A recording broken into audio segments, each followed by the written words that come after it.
Summer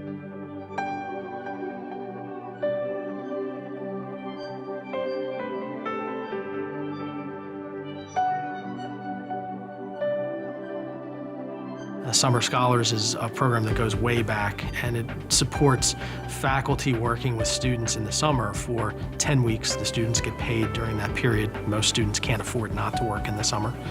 And they do research or creative or scholarly work with the faculty member as a mentor.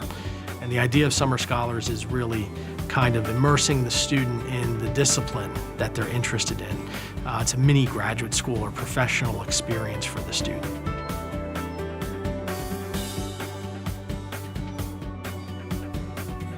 One of the things that we talk about in terms of the Jesuit mission is the idea of the magis. We want people to always come back to the idea of the better good.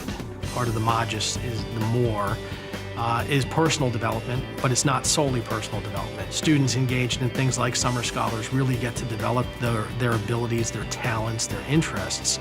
And what we also try to bring to that party, though, is the idea that, great, now you know what you want to do, you know you can do it, you can go forth and do it, but do that within the context of helping other people, making the world a better place. It's not just a question of how much money do you have at the end of the day, it's how many people have you helped.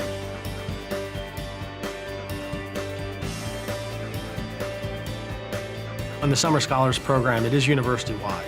And so we typically have faculty from pretty much every department and program in both colleges. So students have a wide range of options to choose from. And it's not limited to their major.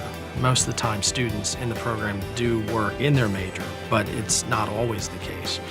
And the work varies greatly. So it is, we use 3 words to describe the context of the work. It's research or creative activity or scholarly work.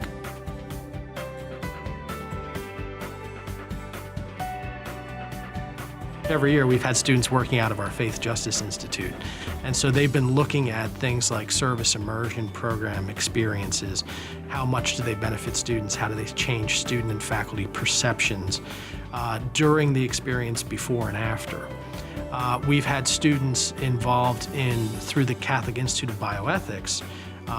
There was a project that went on over the last 18 months developing water filtration systems, sand filters for purifying water that would be used in Africa. It's 2 plastic buckets, some sand, a few chemicals that are very straightforward, easily doable, and would really alleviate a great deal of human suffering. So much of so many health issues in third world countries derive from waterborne illnesses. And the ability to have something safe, economical, and deliverable that would help people have cleaner drinking water in those areas is huge.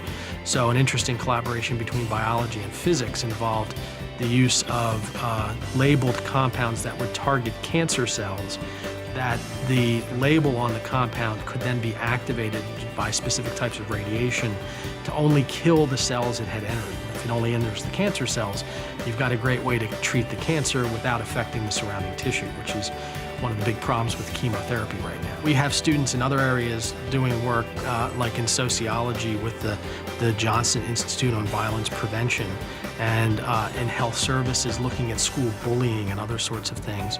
We've had students doing projects looking at school nutrition and eating habits.